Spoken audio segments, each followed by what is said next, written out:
ओम श्री गणेशाय नमः। जय श्री हरिविष्णु भगवान। जय महालक्ष्मी माता।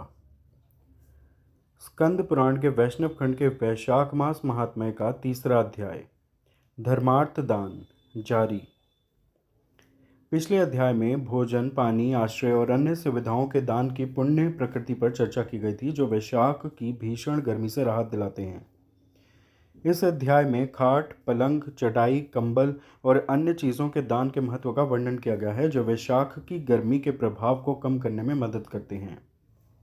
श्री नारद जी ने कहा, यदि कोई व्यक्ति किसी श्रेष्ठ ब्राह्मण को चारपाई दे दे, जिस पर वह सुखपूर्वक लेटकर शीतल वायु का आनंद लेट सके, तो उस व्यक्ति के शरीर की सभी व्याधियां दूर हो जाती हैं, जो धर्म प्राप्ति का साधन है।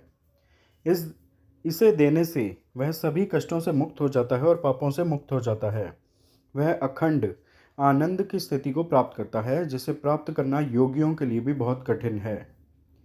हे मनुष्यों, वैशाख मास में सूर्य की गर्मी से थके हुए और व्याकुल ब्राह्मणों को थकावट दूर करने वाला उत्तम शयन उपवास देकर मनुष्य संसार में जन्म, मृत्यु, बुढ़ापे आदि से कभी भी दुर्बल नहीं होता।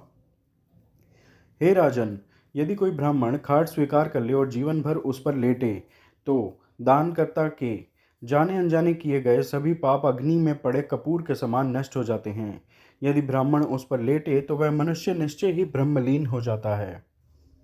यदि कोई व्यक्ति हरि को प्रिय वैशाख मास में अन्न वस्त्र दान करता है, तो वह उसी जन्म में सभी प्रकार के सांसारिक सुखों से संपन्न हो जाता है।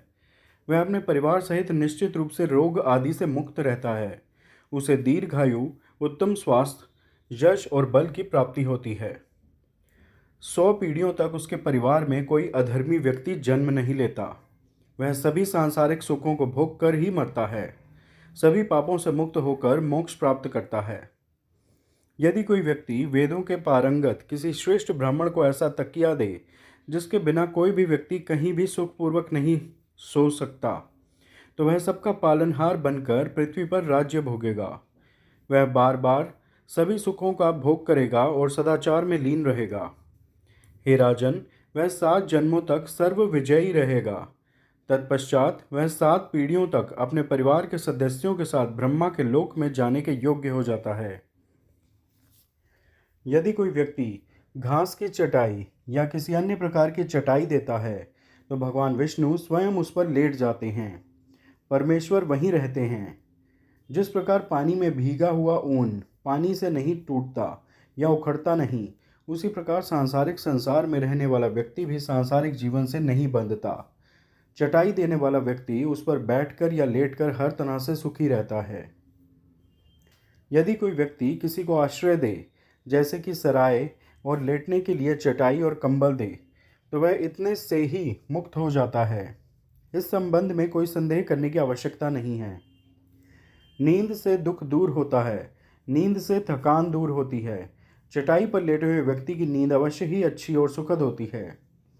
हे राजन, जो मनुष्य बसंत ऋतु के आगमन पर वैशाख मास में कंबल दान करता है, वह अकाल मृत्यु से मुक्त हो जाता है तथा 100 वर्ष तक जीवित रहता है। जो मनुष्य गर्मी से पीड़ित किसी अच्छे ब्राह्मण को उत्तम वस्त्र देता है, वह पूर्ण आयु तथा परलोक में परम गति को प्राप्त करता है।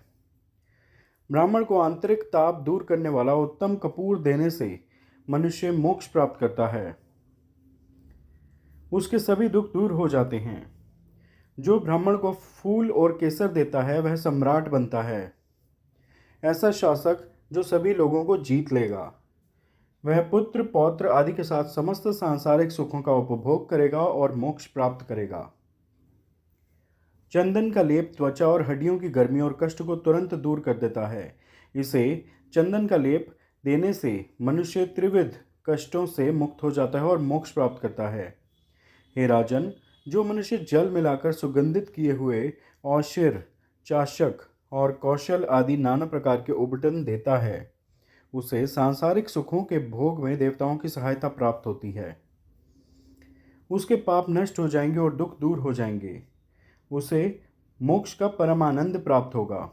यदि वैशाख मास में धार्मिक कर्मों में पारंगत भक्त गोरोच अर्थात पीला रत्न और कस्तूरी अर्पित करे, तो उसे 3 गुना कष्टों से मुक्ति मिल जाएगी।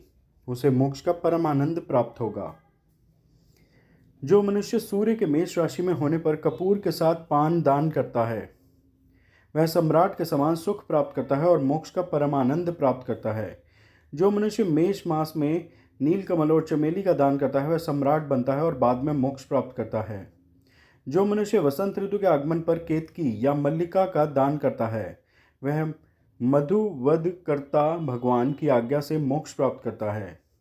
हे राजन, जो मनुष्य ब्राह्मण को सुपारी, नारियल और सुगंधी देने का पुण्य कार्य करता है उसे मिलने वाले फल के बारे में सुनो।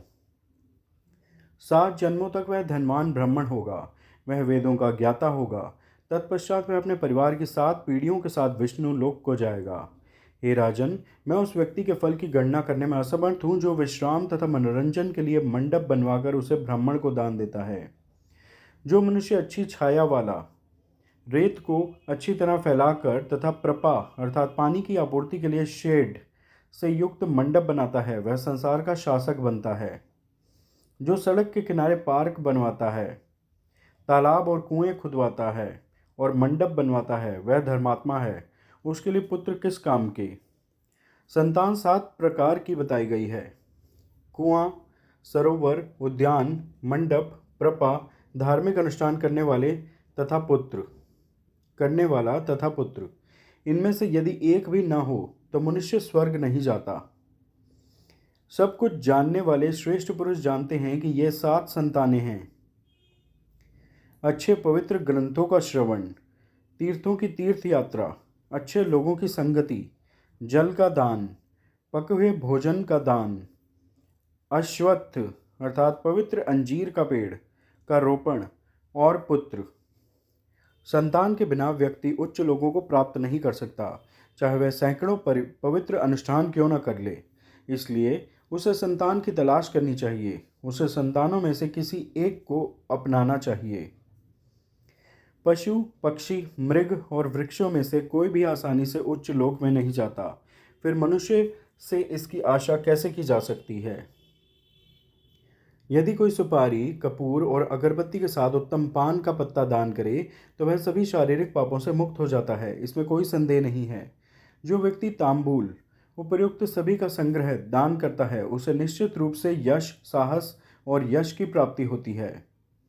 यदि कोई रोगी इसे दान करे तो वह रोग से मुक्त हो जाता है।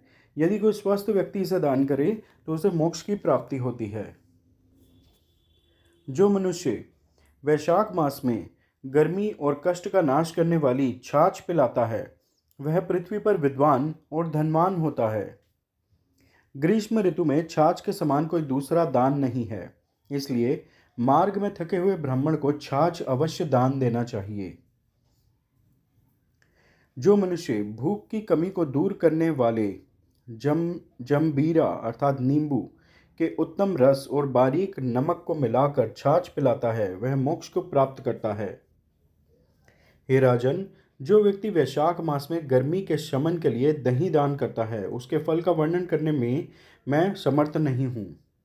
जो मनुष्य वैशाख मास में भगवान विष्णु को प्रिय उत्तम चावल दान करता है वह पूर्ण आयु प्राप्त करता है, उसे समस्त यज्ञों का फल प्राप्त होता है।